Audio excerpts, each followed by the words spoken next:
KRIDL ಗುತ್ತಿಗೆ ಆಧಾರಿತ ಕಿರಿಯ ಇಂಜಿನಿಯರ್ ಪ್ರವೀಣ್ ಮುಕುಂದ್ ತಾಂಡೇಲ್ ಅವರ ಅಧಿಕಾರ ದುರುಪಯೋಗ ಮಾಡಿಕೊಂಡಿದ್ದಾರೆ ಎಂದು ಆರೋಪಿಸಿ ಅವರನ್ನು ಬೇರೆಡೆಗೆ ವರ್ಗಾಯಿಸುವಂತೆ ಚಿತಾಕುಲ ಗ್ರಾಮದ ಶಿವರ್ ನಿರಾಶ್ರಿತರ ಕಾಲನಿ ನಿವಾಸಿಗಳು ಮಂಗಳವಾರ ಜಿಲ್ಲಾಧಿಕಾರಿಗಳಿಗೆ ಮನವಿ ಸಲ್ಲಿಸಿದರು. ಮನವಿಯಲ್ಲಿ 1998-99ರಲ್ಲಿ ನಿರ್ಮಿಸಲಾದ ರಸ್ತೆ ಚರಂಡಿ ಹಾಗೂ ಪಿಚ್ಚಿಂಗ್ ಕಾಮಗಾರಿಗಳಿಗೆ ಇದುವರೆಗೂ ದುರಸ್ತಿಯಾಗದೆ ರಸ್ತೆ ಹೊಂಡಗಳಿಂದ ತುಂಬಿ ಚರಂಡಿಗಳು ಮುಚ್ಚಿ ಪಿಚ್ಚಿಂಗ್ ಕುಸಿದ ಸ್ಥಿತಿಯಲ್ಲಿದೆ ಎಂದು ದೂರಲಾಗಿದೆ. ಈ ಕುರಿತು ಹಲವು ಬಾರಿ ಮನವಿ ಸಲ್ಲಿಸಿದರೂ ಯಾವುದೇ ಕ್ರಮ ಕೈಗೊಳ್ಳಲಾಗಿಲ್ಲ ಎಂದು ನಿವಾಸಿಗಳು ತಿಳಿಸಿದ್ದಾರೆ.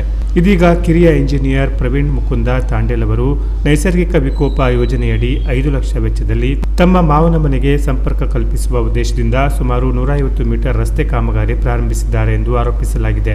ಗ್ರಾಮಸ್ಥರ ವಿರೋಧದ ಹಿನ್ನೆಲೆಯಲ್ಲಿ ಶಾಸಕರು ಕಾಮಗಾರಿ ತಡೆ ಹಿಡಿದರೂ ನಂತರ ರಾತ್ರಿ ವೇಳೆ ಗೂಂಡಾಗಳ ಮೂಲಕ ಕಾಮಗಾರಿ ಮುಂದುವರಿಸಲಾಗಿದೆ ಎಂದು ಗಂಭೀರ ಆರೋಪ ಮಾಡಲಾಗಿದೆ.